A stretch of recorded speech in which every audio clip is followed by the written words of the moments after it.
Ashama harka fuunee akkam jirtu kabajamtoota hordoftoota sagantaa Yookoo Dooktararraa oduu waa'ee fayyaa kan torbaniin isin dhageessaa oduu waliin handarrattuu bushaati.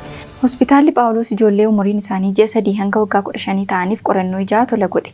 Hospitaalli Phaawulos kaayyoo jaamummaa hir'isuu rakkoo arguu dhabuu fooyyessuu jedhuun ijoollee kanaan dura qoricha kijaaba yookaan manatsarii fi yaala baqaqsanii yaaluu hin fayyin qorannoo gochuun yaala barbaachisaa sadarkaa olaanaa gochuuf kan hojjetame akka ta'e himameera. Haaluma kanaan ijoolleen keenya utuu rakkoon irra hin ga'iin ija isaanii hakiimaan ilaalchisuun barbaachisaa akka ta'es himameera. Talaalliin vaayirasii koronaa uummata bal'aaf kennamuu jalqabe.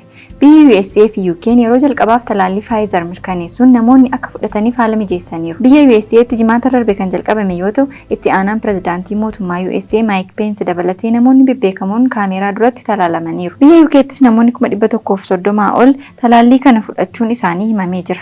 Talaalliin jalqabaa kunis uummatoota baay'ee saaxila ba'uu ta'aniif kan kennamu yoo ta'u, sadarkaan uummata bal'aaf akka ga'anis biyyoonni kunneen eeraniiru. Biyyi USA talaallii lammaffaa kan kaampaanii Moderna mirkaneessite. Biyyi USA talaallii kanaan dura kaampaanii Pfizer talaallii bu'aa olaanaa miidhaa baay'ee xiqqoo jechuun kan mirkaneessite yoo ta'u, talaallii lammaffaa kan kaampaanii Moderna mirkaneessitee jirti. Kunis baay'inaa fi saffisaan uummata bira ga'uudhaaf ga'ee guddaa taphata jedhameera. Kabajamtoota hordoftoota sagantaa Yookoo Dooktararraa oduu waa'ee fayyaa kan torbanii isiniif qindeessine kan hangamaa ture hanga torbaniitti nagaatti.